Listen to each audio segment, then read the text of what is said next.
Geometrical constructions का पहला chapter, उसका दूसरा भाग है ये वाला लेक्चर। इसमें हम ये जानेंगे कि कॉन्ग्रुएंट शब्द का मीनिंग क्या है। तो यहाँ पर हम तीन शब्द देख रहे हैं, एक है सिमिलर, इक्वल और कॉन्ग्रुएंट। तो इक्वल टू साइन हम सब जानते हैं, इक्वल टू ऐसे लगाया जाता है। सिमिलर जब दो ऑब्जेक्ट्स या दो शेप्स जैसे स्क्वायर हो, सर्कल हो, रेक्टेंगल हो, हमें सिमिलर लगते हैं तो हम सिमिलर का ये वाला सिंबल डालते हैं। पर अगर कॉन्ग्रुएंट हो तो हम ये वाला सिंबल इस्तेमाल करते हैं। इन दोनों को मिला के ये वाला सिंबल बना है। अभी इसका मतलब क्या है वो अब जानेंगे। अभी आप सपोज अलग अलग प्रकार के कॉइन्स ले लो। ये है 2 रुपए का, ये है और एक कॉइन, और ये है 5 रुपए का कॉइन। ठीक है, तो ये सब सिमिलर लग रहे हैं। क्यों? क्योंकि ये सब सर्कल्स हैं। अभी एक और एग्जांपल मैं बता दूं, ये है 2 सर्कल्स का एग्जांपल। ये है एक मारी का बिस्किट और ये है मोनाको का बिस्किट। तो बिस्किट दोनों ही सर्कल्स हैं पर सिमिलर हैं क्योंकि दोनों सर्कल्स हैं, पर उन दोनों के साइज सेम नहीं है। राइट?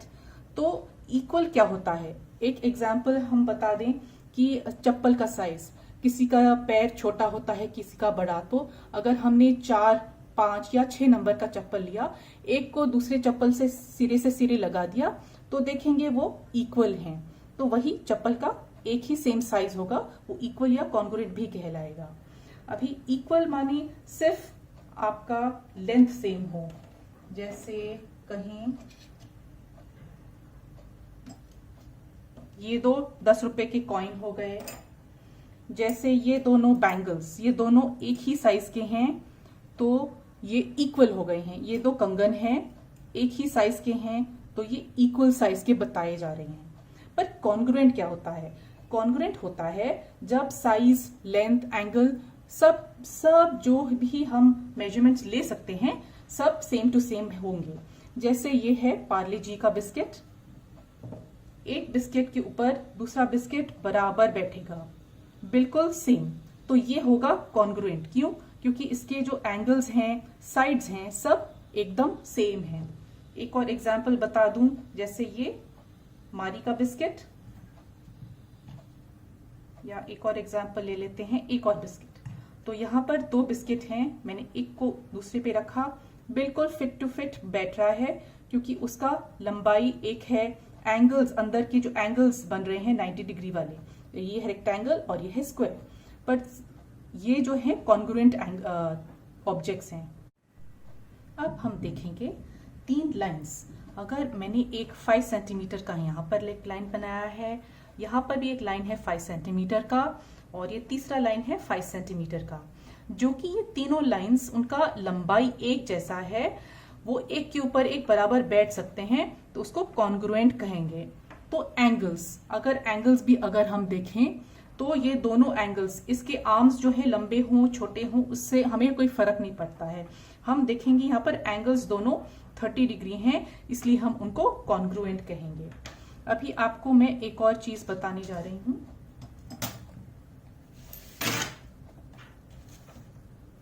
आप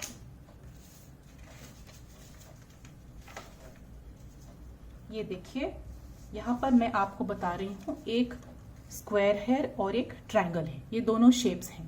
ठीक है, तो आप कहेंगे ये दोनों बिल्कुल अलग हैं। मैं कहूंगी कि नहीं, इन दोनों के एरियाज एक जैसे हैं इसलिए वो इक्वल हैं। वो कैसे? भला कैसे? ये तो ट्रायंगल है और ये तो स्क्वायर है, और ट्रायंगल तो बड़ा दिख रहा है, पर वैसे देखा जाए दोनों का एरिया, जो इसमें जो जगह जो ये ले रही है ये शेप, वो एक जैसा है। कैसे? मैं आपको ट्रिक बता दूं। यहाँ पर हमने इसको फोल्ड कर दिया बीच से, बीचों बीच, और यहाँ पर मैंने कैंची लेके काट दिया।